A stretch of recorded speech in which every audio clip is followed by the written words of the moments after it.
Cybertrucks are on tour in China and they draw some massive crowds, so that's certainly good for Tesla's demand in China. It's on display in 8 different locations and the crowds are huge. Here are some pictures. Very crowded, so many people. With all of these Cybertrucks in China, it will be really interesting to see what happens to Tesla's demand this quarter over there. There could be a halo effect because, as you can see, people are checking out other Tesla vehicles. So I'll pay a little bit more attention to next week's deliveries in China. Gary Black is making a lot of sense here. Number one rule for investing is to buy low and sell high. It's amusing to watch so many Tesla stock Uber bulls far less optimistic about Tesla stock now than they were a few weeks ago. Should be the opposite, with Tesla stock down 26% year to date relative to Tesla's underlying value, which has not changed.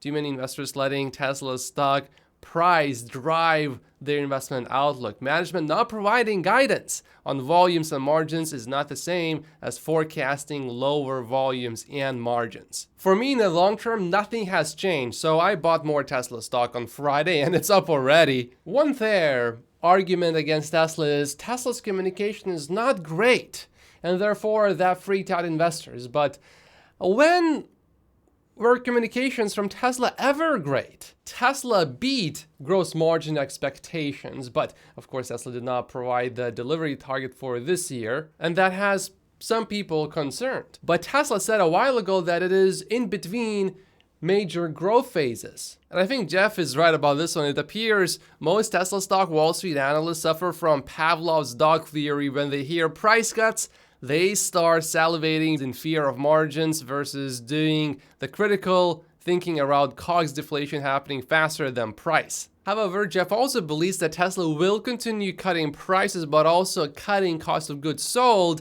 at a commensurate or higher rate. Also keep in mind, they will want some MSRP separation with the 25,000 vehicles, so they won't let the 3 and Y fall too much. I think Tesla can let the Model 3 and Y fall down a lot as long as they reduce costs, because that means that the $25,000 vehicle will then probably not be $25,000 if Tesla can really reduce the cost by a lot. Maybe it would be a $24,000 vehicle or a $23,000 vehicle. I'm not that optimistic about it, but I'm just saying if Tesla finds ways to cut costs, why not lower the price? Because these cost reductions will probably carry over to the next generation vehicle as well, leaving enough MSRP separation between the vehicles. Anyway, Jeff thinks that 8 to 10% in terms of reductions annually is certainly possible, maybe 6% on the lowest side. Tesla is taking up a fight to defend Elon Musk's tweet that threatened to remove employee stock options if they decide to unionize all the way to the Fifth Circuit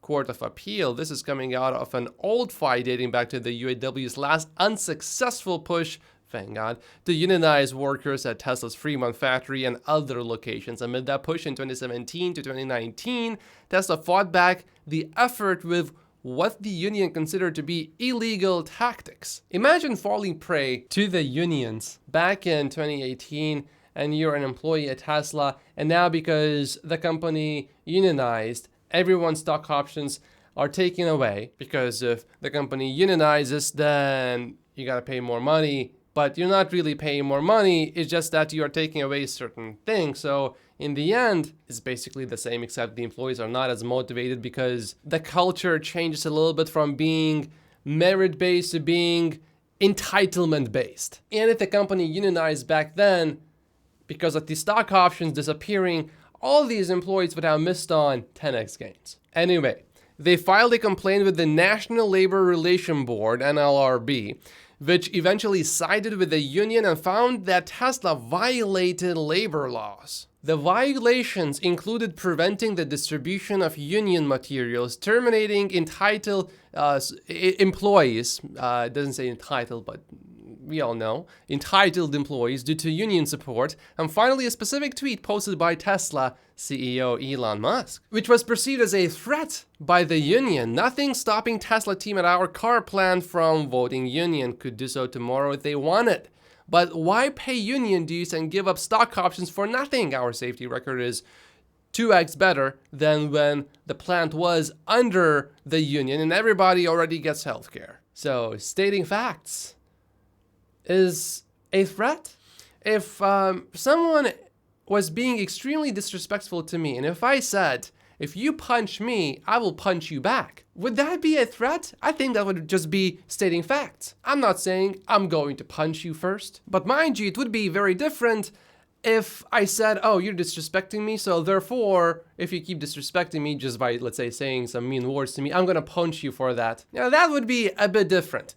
That would be like saying, oh, if you try to unionize, if you keep trying to unionize, before unionizing, we will take your stock options away from you. Now, that would be a bit different. But there's nothing that Elon said that would indicate that we're doing something right now from stopping you to vote in favor of the union. Elon said you could vote tomorrow if you want to, but if the outcome is that you decide to join the union, here's what's going to happen. Stating facts is not a threat, even if these facts evoke extreme anger and emotion, because it's not going to be what you want. Facts do not care about your feelings. Anyway, the case is being considered by the court, and we don't know when we will get a ruling. It could take quite a while. Tesla has just filed their 10K report, which means that Elon can now do Tesla's all hands meeting and post it to X as he promised. So I'm really looking forward to that. Washington Post has an article about Tesla. Among Tesla investors, Elon Musk could once do no wrong.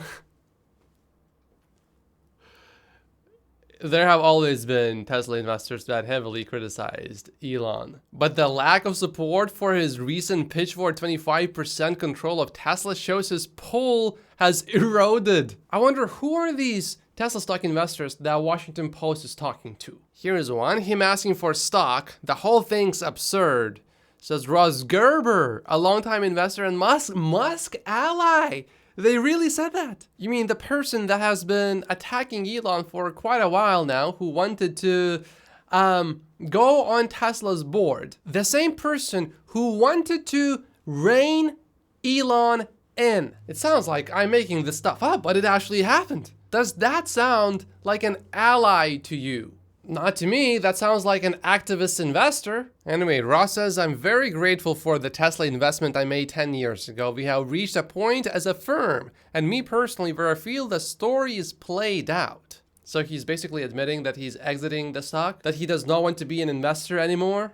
And Washington Post calls him an ally of Elon Musk. You know, an ally that bails when things get really tough. To be clear though, I believe Ross Gerber still owns a substantial amount of Tesla stock, but he has reduced his position by about half in the last 12 months or so. The next source Washington Post uses is Dan Ives. I understand conceptually what he's doing by asking for more control, said Dan Ives, an analyst with Wedbush Securities who often touts Tesla and Musk, but set off a frenzy by dubbing the earnings call a train wreck. The timing's the issue. Now, I have a huge problem with using Dan Ives as a source to say, oh, Elon Musk should not get a new compensation package. Why? Because Dan Ives himself put this list of things of what Tesla should do. One of them is to offer a new compensation package with the proxy to lock in Musk as CEO through 2030. So Washington Post is trying to make a point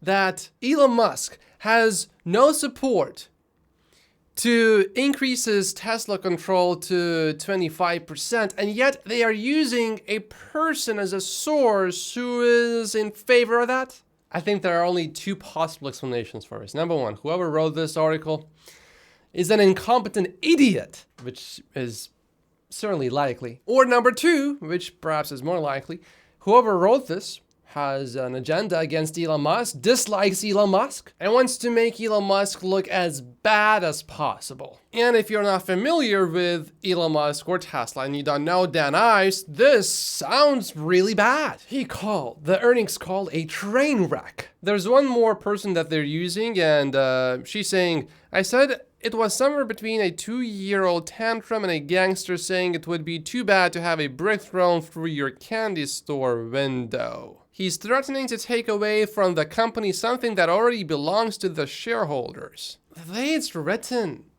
I don't know. It sounds to me that it's full of entitlement. Do you think Tesla would be where it is today if Elon Musk did not have that previous compensation package? I don't think so personally. So did it really cost money to Tesla shareholders to pay Elon Musk earlier? I don't think so, because we are paying Elon from value that otherwise would not have existed. And I think the same could be said about the next Elon's compensation package, which I think he will get eventually. I actually looked into this person and I found her bio on this website, and I would like to say that I was stunned, but this reeked of such entitlement that no, it was not a surprise to me when I found out that she's basically an activist. She said it herself that she partakes in shareholder activism to increase the value of the companies, which in Tesla's case would be increasing the stock value in the short term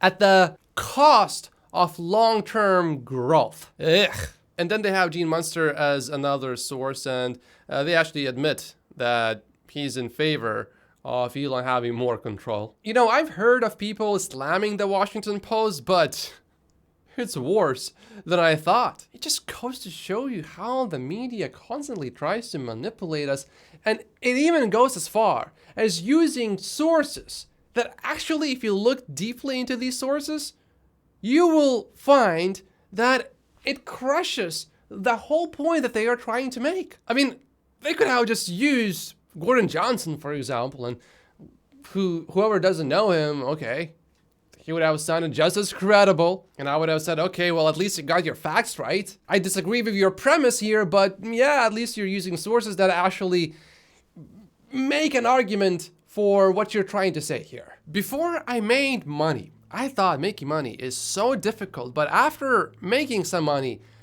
I realized more and more that it's actually easier than most people think, because most people don't even really try. Tesla chair prepares to sell up to $50 million in stock. I made this video showing how the shares held don't really show up publicly unless you do some digging. This is from almost a year ago, so the numbers will be slightly different because some of them have more options now. Some of them might have sold a little bit. But for example, our Tesla chair at that time owned about 1.677 million shares. So if she still has that exact same amount of stock, that would be equal to $315 million. So if she wants to sell some of that, yeah, I don't have a problem with that, because most of her wealth is literally in Tesla, and most people that are a bit older, they certainly want to diversify. Ideally though, I would like the Tesla stock sales to not be over 10% per year of the total holdings. Up to 20% I think is okay. Over 20% in a year is when I start to get a little worried. And if it's 10b51, then I would say up to 25% per year is probably okay, but ideally I would like the number to be as low as possible. Anyway, this is pretty much no news to me. Also, none of these directors really get paid any cash, so that's how they make their money. They make their money by selling the shares. To some degree, there is war between Tesla and BYD. Look at what's happening with BYD. BYD is also down about 10% in the last 5 days. Alexandra says to Gary, given that you have BYD in your ETF, would you mind updating us on how their massive price cuts impacted Q4 earnings, which were considerably lower than Q3? Another problem with BYD is they cannot just keep making new models because they already have models for most things. Tesla is still just getting started. Toyota was the most searched auto brand in 2023, but Tesla still dominates EV searches, and Toyota is not going to stay #1 for very long. Tesla is coming for you, Toyota. If Toyota does not get really serious with EVs before Tesla launches its next generation vehicle, Toyota is in deep trouble. A downtrend has been established, and it will continue as Tesla and other EV automakers get bigger. AJ pointed out something significant, something I wanted to flag in Tesla's Q4 earnings deck: increase in operating expenses partly driven by AI and other R&D projects. This is the second item mentioned after ASP reduction. Why does this matter? Is because financial professionals who were properly trained know that the sequence of items matters. The default is to list items by significance. This implies that AI and R&D expenses had the second biggest impact on Tesla's profitability. And why would that matter? It matters because it shows that Tesla is pushing even harder than ever before for AI and other tech. And of course, we hear Elon talking about it, but it's also good to see that reflect in the numbers. There's not much info, but it seems like the Model 3 Performance could launch in Q2. It will be mass produced at Shanghai, hopefully by the end of March, and the rumor is it will be priced around 400,000 RMB, so that's about 56,000 USD, something like that. And the interesting part is it will have a tri-motor powertrain system, so that car is probably going to be crazy fast. Toyota says it is temporarily suspending shipments of 10 models due to testing irregularities with its diesel engine. Sounds like another major scandal is about to break out. I'll keep an eye on this story. James says it's worth noting that this is the first quarter ever, to the best of my knowledge, where Tesla has run inventory discounts in the US since day one of the quarter. They never ended at the end of Q4. Model S and X discounts appear to be limited to demo cars only, so yeah, these discounts certainly make sense. But Model Y inventory discounts appear to be on brand new vehicles and Model 3 on only the pre-refresh model. So it seems like there could be some more price cuts for the Model Y later on. Technically it's news, but practically we all expected that Tesla supercharger network would be voted as the best charging network in Europe. Tesla is definitely number one. A few things from Tesla's 10K report. Historically, we have been able to achieve sales without traditional advertising and at relatively low marketing costs. We continue to monitor our public narrative and brand and tailor our marketing efforts accordingly, including through investments in customer education and advertising as necessary. Tesla is clearly indicating that it is exploring advertising.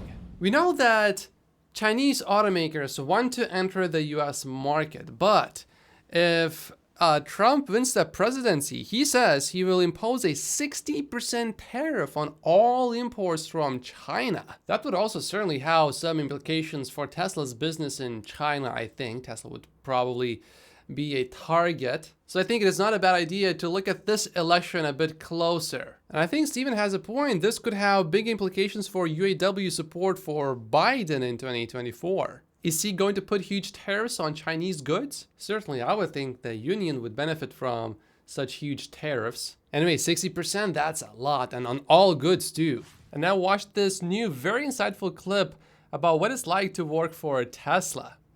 What is it like to work at Giga Berlin? I get so many things in my mind. Okay. Warum ich gerne hier arbeite? Ja, die Arbeit macht Spaß. Ja, hier ist einfach die Arbeitsmoral eine ganz andere. Und es ist nicht, oh, ich muss arbeiten gehen. Weil es mit dem Team gut klappt, man kommt nicht her mit einem dicken Hals. Es noch nie einen Tag gab, an dem ich auf die Uhr geguckt habe. Als allererstes habe ich hier gemerkt, dass jeder wirklich fair ist. Hier wird jeder fair behandelt. The diversity is so fun. Ich komme aus so vielen verschiedenen Kulturen, aber ein Zahnrad greift sozusagen ins andere. Jeder, der hier hinkommt, kriegt eine Chance. Especially when it comes to respect for each other. Everyone has their own culture and we mix up all of this together. And I think that makes it not just a work. There's no discrimination. Es gibt keinen Unterschied zwischen uns. Nicht.